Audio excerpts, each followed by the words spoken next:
आ जाइए दोस्तों, आप सभी का बहुत बहुत स्वागत है मेरे YouTube चैनल में एक और नए वीडियो में। कैसे हो आप सभी लोग? उम्मीद कर रहे हैं सब लोग बहुत अच्छे होंगे। भाई जहाँ कहीं भी होंगे अच्छे रहने भी चाहिए।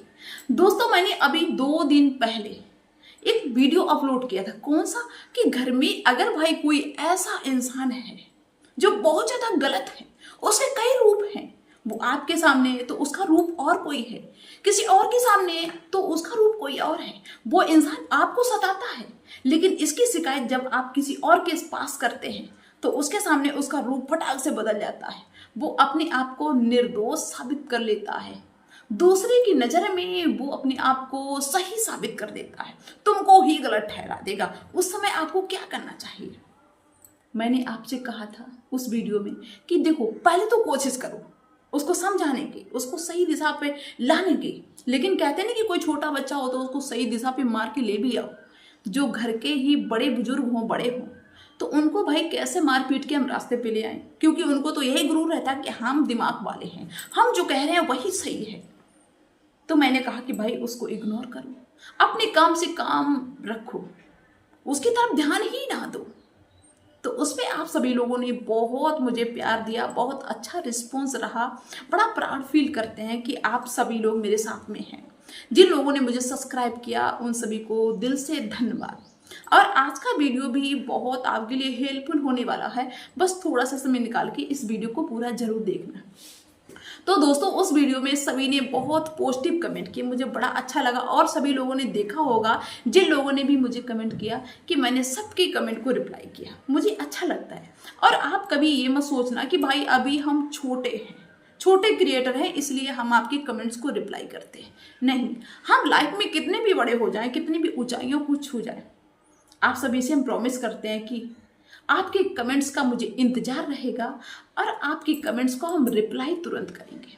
तो दोस्तों इन्हीं सबके बीच में एक मेरी बहन ने कमेंट्स किया ये कि सिस्टर आपने तो ये कहा कि जो गलत लोग हैं उनको इग्नोर करो। उनका नाम है शांति देवी। अगर आप मुझे देख रही हो तो आज भी आप कमेंट से ये करना कि मैंने सही कहा या गलत। क्योंकि जो हम इस वीडियो में बताने जा रहे हैं, मेरे हिसाब से इसके अलावा इस समस्या का, जिस समस्या के बारे में हम बात करने जा रहे हैं या उसके हल के बारे में बात करने जा रहे हैं, इसके अलावा दूसरा कोई चारा नहीं है कि भाई इस समस्या का आप सोल्व निकाल लें। और वीडियो सही लगे तो कमेंट्स जरूर करना, ठीक है? ओके। क्या है कि उन मेरी बहन ने ये कहा कि जिसको हम इग्नोर करते हैं ना, बार बार कोई गलती कर रहा है उसको हम इग्नोर कर रहे हैं, तो उसको ये थोड़ी लग रहा है कि भाई उसकी गलती को मैंने नजरअंदाज कर दिया, उसको मैंने माफ कर दिया, उसकी गलती की तरफ मैंने ध्यान नहीं दिया।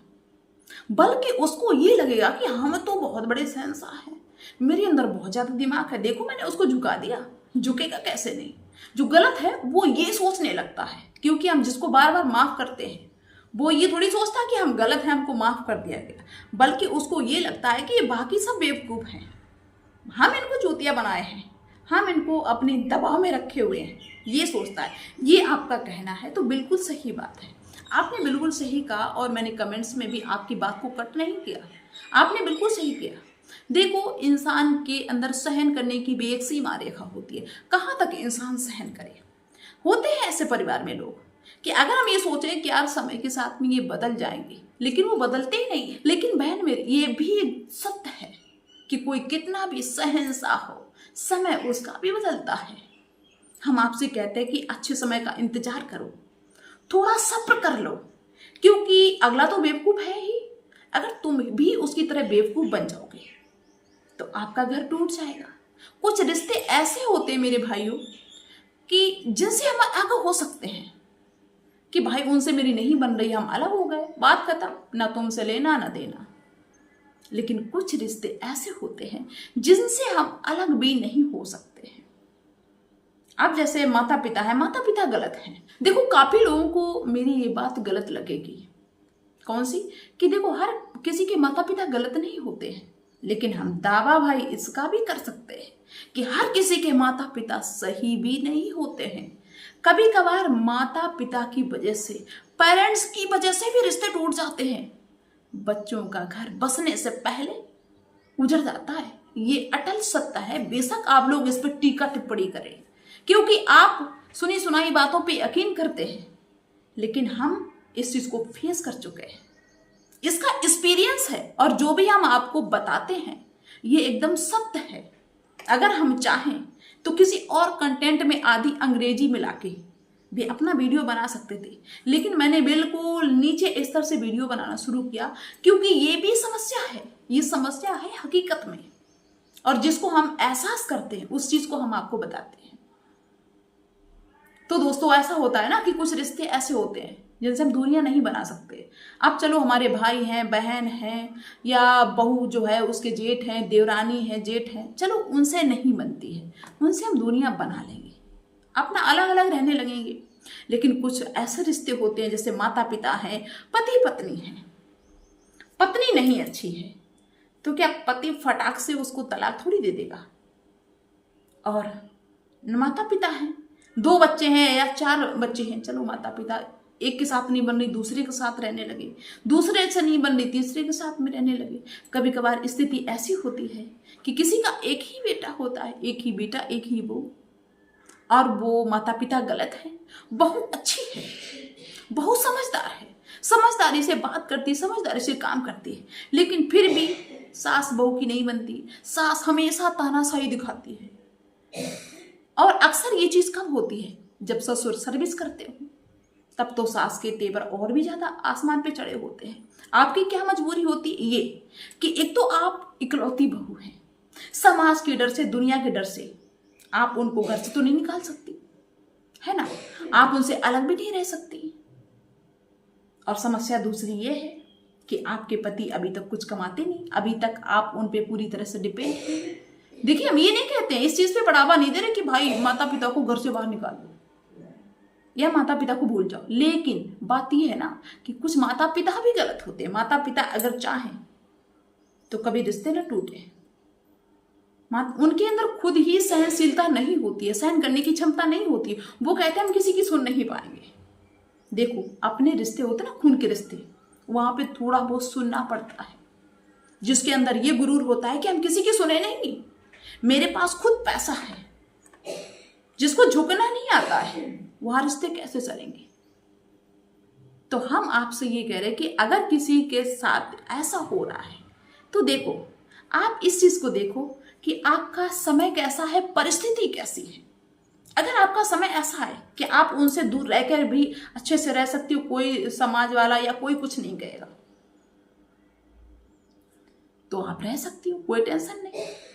लेकिन आप एक मर्यादा में बंधी हुई हैं या बंधे हुए हैं, जो भी हैं, तो थोड़े दिन का इंतजार करो। ये कि चलो आपके पति कमाने लगेंगे तो आप अपने आप पे डिपेंड हो जाएंगे, कहीं भी आप कुछ कर सकते हैं, या आपके पति अच्छे नहीं हैं, ठीक है, तो आप के साथ में वो गलत व्यवहार करते हैं, कुछ दिन के लिए इग्नोर करिए। देखो हमेशा मेरी बात को याद रखना मेरे भाई, कि समय सबका बदलता है, चाहे कोई कितना बड़ा राजा हो, चाहे कोई कितना बड़ा गरीब हो, सबका समय बदलता है। समय क्यों नहीं बदलेगा? जो आपको सताता है उसके सामने ऐसा समय क्यों नहीं आएगा जब वो आपको समझेगा? बेशक आज नहीं समझ रहा है, किसी दिन वो समझेगा, बेशक वो आपसे कहे ना, उसके समझ में जरूर आएगा। बस थोड़े दिन आप इंतजार करो। आप देखिए कि आप कहीं भी रहते हो, आप कमजोर हैं, आपकी स्थिति इतनी बढ़िया नहीं है, किसी से आपका झगड़ा हो गया, आपने उनकी बराबरी नहीं की, भाई उनके पास पैसा है, लोग हैं, पावर है, उनकी बराबरी आपने नहीं कर पाई, आप परेशान होके रह गए। आप बिल्कुल भी गलत नहीं हैं, लेकिन आप परेशान हो रहे हैं कि हे भगवान, आज मेरे पास पावर होता, क्षमता होती, तो आज इसको हम धूल चटा देते। आप अपने आप में टेंशन कर रहे हैं, लेकिन मेरे भाई इतना याद रखना, वो कितना बड़ा भी शहंशाह हो, एक दिन ऐसा जरूर आएगा कि वो ऐसी जगह पे उलझ जाएगा जो उसके ये समझ में नहीं आएगा कि भाई अब इससे सुलझें कैसे। अगर कोई बेवजह आपको सताता है तो उसको सताने वाला कोई तैयार हो रहा है, बस इतना फार्मूला याद रखना। हम तो ये कहते कि पता नहीं लोग इस तरह का व्यवहार क्यों करते हैं, और ज्यादातर घर के बड़े लोग ही घर का माहौल बिगाड़ते हैं।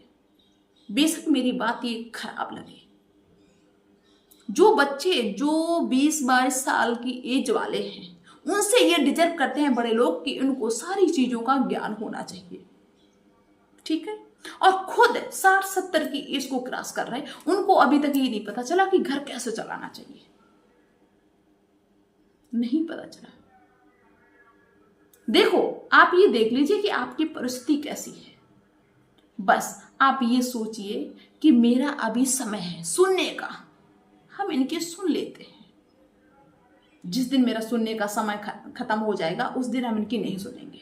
कि आपने इस चीज को देखा होगा कि जैसे आपका कोई पड़ोसी है, आपसे जलता है और आप मेहनत करते हैं, पढ़ाई करते हैं दिन रात की, कहीं भाई हम अच्छी जगह पे सेलेक्ट हो जाएं, सफल हो जाएं, और वो अगला शख्स ये चाहता है कि कहीं सफल हो ना जाए, कुछ तो हम ऐसा करें खुरापाती जिससे ये यहीं पे रह जाए।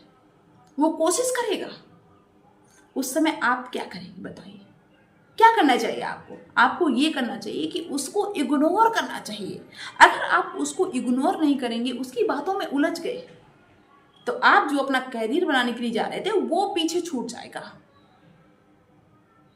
अगर आप एक जगह किसी को सबक सिखा रहे हैं तो दूसरी चीज आपकी छूट रही है। आप इंपॉर्टेंट चीज को पकड़िए कि आपके लिए उस समय क्या इंपॉर्टेंट है। आपको मेरी बात समझ में आ गई होगी। सभी लोग खुश रहिए और किसी प्रकार की टेंशन ना लीजिए। देखो, दुनिया में ऐसा होता ही होता है कि जिसको आप रिस्पेक्ट करते हो, सम्मान करते हो, वो आपकी खोपड़ी पे नाचने का प्रयास करता है। लेकिन अपनी परिस्थिति के हिसाब से सिचुएशन को समझिए, इसके बाद अपनी जिंदगी में आगे बढ़ते रहिए। किसी की कोई समस्या हो मुझे कमेंट्स जरूर करें, हम कोशिश करेंगे उसके लिए वीडियो बनाने के लिए। चलिए दोस्तों, मिलते हैं फिर नेक्स्ट वीडियो नेक्स्ट डे। तब तक के लिए बाय सभी को।